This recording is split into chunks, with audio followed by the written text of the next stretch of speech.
Hello, my beautiful Christian sister. I don't believe in coincidences, and so I know that God has brought us into one another's lives right at this moment. We are a child of love, and that is the truth. So, you know who you are, and you know why I'm making this video today. And I want you to know that I totally understand where you're at. I know that as a mom, we have such a strong desire to take care of our kids.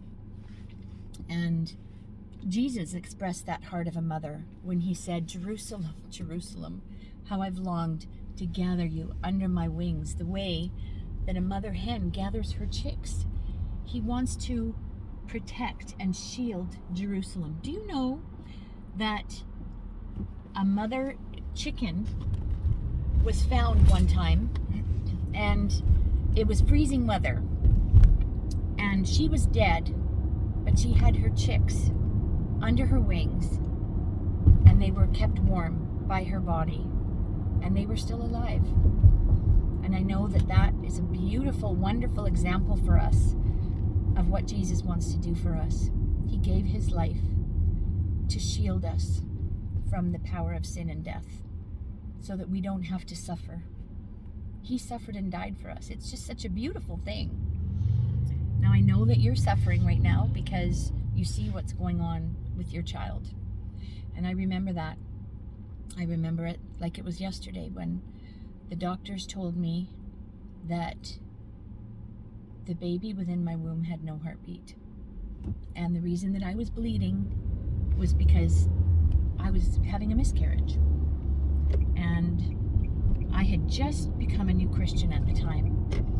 And I remember I said to the woman, the ultrasound tech, I said, "Well, I just became a new Christian, and I have learned that God made a man out of clay. Now that there, inside my womb, there's a little bean of flesh in there.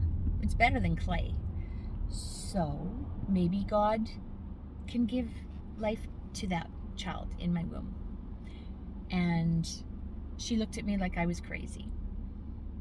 But I went home and I prayed and I put up my feet and I relaxed. I took a couple weeks off of work and I watched every episode of Little House on the Prairie and Touched by an Angel and Highway to Heaven. I watched them all.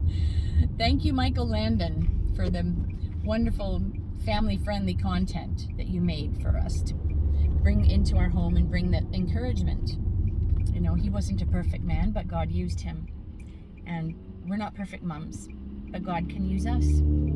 As you know, Adam did live, and he was born under 2 pounds. And after 5 different surgeries and being in the hospital for, I think it was 6 weeks, he came home. And I started my life as his daily mother. I went into the hospital. I was always there.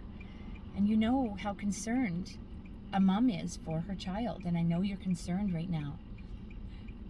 But what we need to realize is that just like I was not in control, my prayer to God at that time was, "God, I know that you can say no.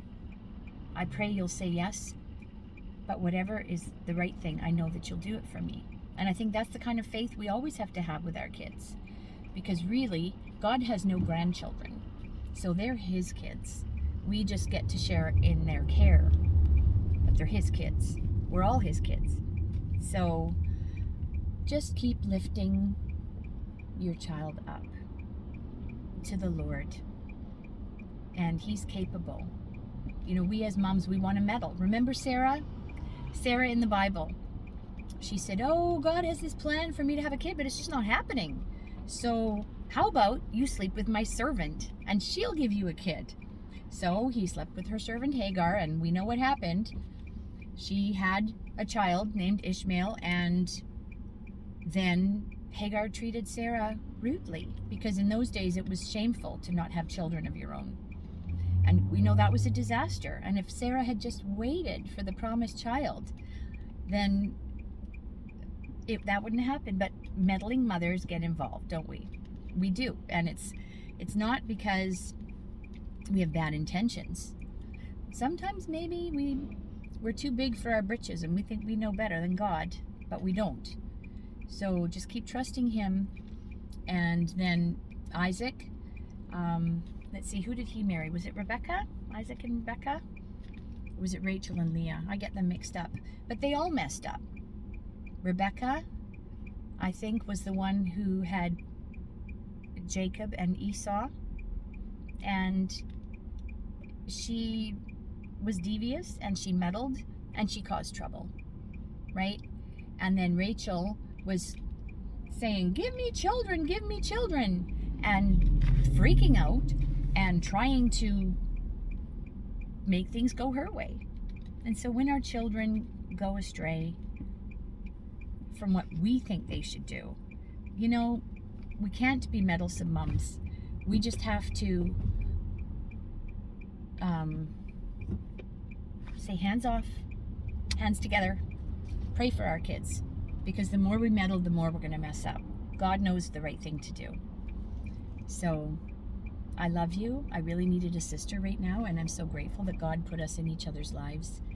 And we'll pray for each other's families and each other, and we'll keep going one step at a time.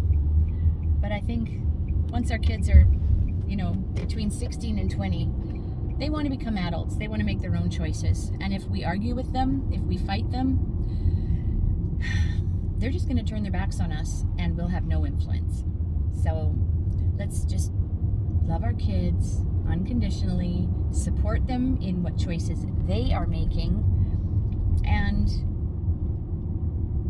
God says, train up your kids in the way they should go. And when they're old, they won't depart from it. So we have to be patient.